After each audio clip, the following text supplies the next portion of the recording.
Today, we will be talking about self-trust and allyship. This is something that I hear time and time again. I'd like to show up better as an ally, but I don't trust that I'm going to be effective. I don't trust that I'm going to not cause a bunch of harm. I don't trust that I'll be consistent. I don't trust, and it is obvious to me when I talk to these people that the thing that they don't trust is themselves.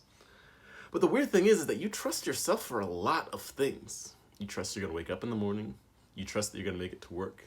You trust that you're gonna spend the holidays with your families or loved ones. You trust in all the different systems that keep life going. But it's not fun or noticeable to encounter that trust. In fact, that trust has become boring. And that's really why it's so hard to trust ourselves, is that the parts of ourselves that we do trust, we can't see. We trust them so much they've become deeply boring to us. And so the parts of us that we don't trust are we're just scared of them. We don't want to encounter that trust being broken, because self-betrayal, betrayal just in general sucks, but self-betrayal hits really deep.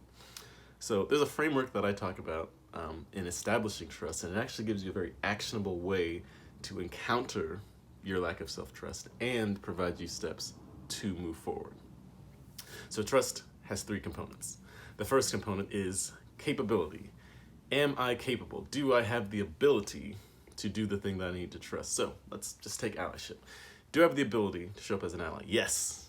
All of you have the ability to show up. Now, do you have the ability to pick the way you want to show up as an ally? Do you have the ability to show up as an ally in the way that you've already established needs to look like? There's all ways that we complicate the things that we need to trust ourselves to do, but at the simplest version, yes, you have the capability to be an ally. The next thing you got to figure out is willingness, integrity. Will you show up as an ally? And that's usually where people fall. They're like, yeah, I know I can, and I know I'm not, so I'm terrible, and I don't trust myself to show up. But what if you look at all the ways that you do show up and build your allyship practice on top of the ways in which you automatically know you're going to show up? Then it might be easier for you to sort of Tokyo drift your way into generating some self-trust. But here's what you got to do with self-trust, especially as you're establishing it. You got to see it, and you got to reward yourself for it. Like, that happens in all things. This is a big thing that came out of customer service, is that, like, if you are trying to earn trust with someone, like, you can't let it be hidden. And that's going to violate a lot of people's definition of allyship, because someone has to reward you for being trustworthy. Otherwise, you're just not going to do it. Or the rewards are going to be invisible. And since we can't really require the people that we're being allies to give us that reward, we're going to have to do it for ourselves. And that's key. If you don't do it for yourself, no one else is going to do it. And you're never going to feel like you can trust yourself. So make promises to yourself. Show up. That's how you increase your integrity. And my favorite final one is benevolence. You trust people that you think are good, because then you'll think that they'll do the good thing.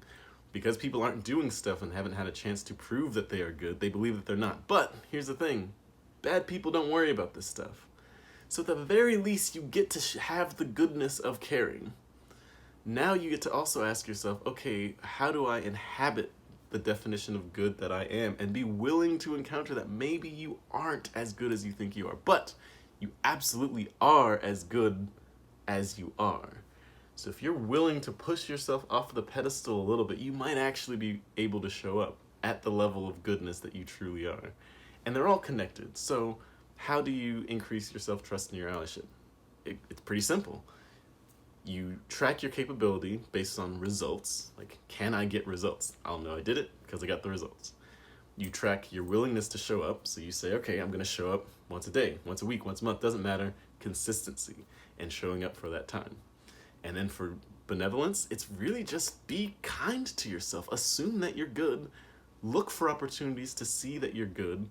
And then constantly push a little bit further than that. And if you do all of that while holding the intention of generating your self-trust, you'll know that you can trust yourself more. When people raise their hand and say, hey, I need someone to do such and such, having tracked yourself through time and space in your inner world, you'll be like, yeah, I can do that. I can do it because I've seen myself do it. I can do it because I know that I can. And even if you can't, you'll know what you can do, and you'll know that it's a stretch, and you'll know that you're going into it as a function of a stretch, and maybe it'll be a challenge. Maybe it'll be fun.